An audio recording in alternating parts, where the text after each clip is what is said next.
होता है, एक शमी के पुष्प में वो भाव होता है, एक शमी के पुष्प में वो आनंद होता है कि महामृत्युंजय के अनुष्ठान का, महामृत्युंजय मंत्र के बल का एक आनंद सुख हमें तुरंत प्रदान कर दे, तुरंत।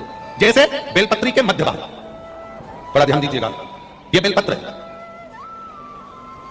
और इस बेलपत्र के 2 पत्ती और ये 3 पत्ती का जहां पर मिलन हुआ है, फिर अच्छे से देख लीजिए, बेलपत्र की 2 पत्तियां, ये 3 पत्तियों का जहां बीच में मिलन हुआ है, उस 3 पत्ती के मिलन की जगह पर केवल मिलन वाले स्थान पर चंदन लगाकर अगर हम 108 बार महामृत्युंजय मंत्र का स्मरण कर देवाधिदेव महादेव को समर्पित करते हैं तो मनवांछित फल की कामना हमारी तुरंत पूर्ण हो जाती है। वो हमारा हुआ दूध, जल में मिला हुआ दूध और एक शमी का पुष्प, थोड़ा ध्यान देना कथा की ओर, बहुत भाव से श्रवण करिएगा। एक जल में मिला हुआ दूध और एक शमी का पुष्प, ये दोनों महामृत्युंजय के जप के लिए, महामृत्युंजय अनुष्ठान के लिए, महामृत्युंजय मंत्र के लिए बड़े प्रबलता का कार्य करते हैं, बड़े प्रबल। ध्यान दीजिएगा, जब आपको लगे कि आपके परिवार में अगर कोई दुखी है, किसी को बहुत कष्ट आ गया, कोई बहुत ज्यादा कर्जे में लगा लुम हो गया और उसने विचार करा कि मैं तो मर जाऊं तो अच्छा है या मैं सुसाइड कर लूं तो अच्छा है, अब उनसे निवेदन रहेगा कि मरना मना नहीं, पर थोड़ा प्लान लेट बनाओ मरने का।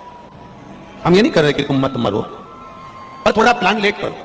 आज मरने का विचार करा है तो थोड़ा सा 15 दिन रुक जाओ, फिर विचार करना 15 दिन बाद, 20 दिन बाद कि मरूं कि नहीं।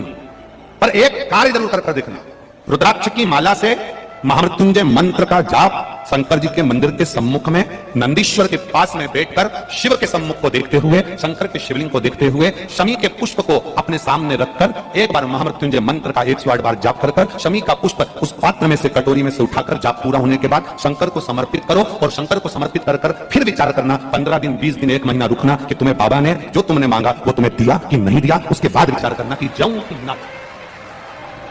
मरो मरो सब कोई कहे मर के देखे कोई, मरो तो ऐसा मरो कि फिर संसार सागर में जन्म ना हो। बार बार मरोगे फिर जन्मोगे, फिर मरोगे फिर जन्मोगे, फिर मरोगे फिर जन्मोगे। ऐसा मरण और जन्म से पीछा कैसे छूट जाए, उसका क्रम धारण करना है। आगे टेंशन, ऐसा कोई संसार में नहीं जन्मा जिसके मस्तक पर टेंशन नहीं आया, कोई चिंता नहीं आई, कोई चिंता सम्मुख में नहीं पहुंची, ऐसा कोई जन्मा ही।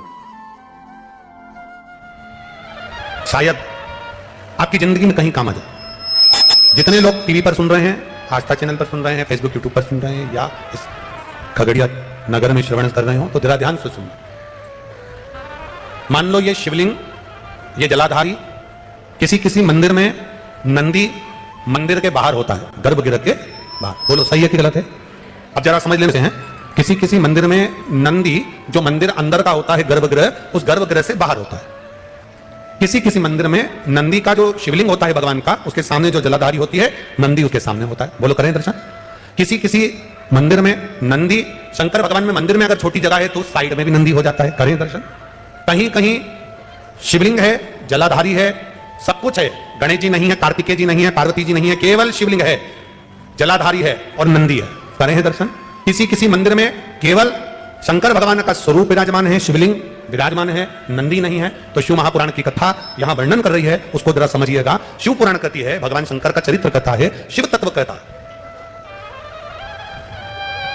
कि जिस मंदिर में नंदी जहां विराजमान, जिस जगह पर विराजमान है, सामने बैठा हो, गर्भगृह के बाहर बैठा हो, या तिरछे में बैठा हो, या शिवलिंग जिस भाव से विराजमान है, आप अपनी जो आराधना कर रहे हो, आप अपनी जो भाव से पूजन कर रहे हो, आराधना कर रहे हो, सेवा कर रहे हो, उसमें तुम्हारे भीतर यह भेद नहीं आना चाहिए कि इस मंदिर में नंदी तो बाहर है ही नहीं तो मैं पूजन कैसे करूं, इस मंदिर में तो नंदी सामने बैठा है तो मैं पूजन कैसे करूं, इस मंदिर में नंदी तिरछा बैठा है तो मैं इसकी पूजन कैसे करूं, इस मंदिर में तो पार्वती जी नहीं है, गणेश जी नहीं है, सदानंद कार्तिकेय जी नहीं है तो मैं पूजन कैसे करूं। शिव महापुराण की कथा कहती है, यह भाव हमारे भीतर नहीं आना।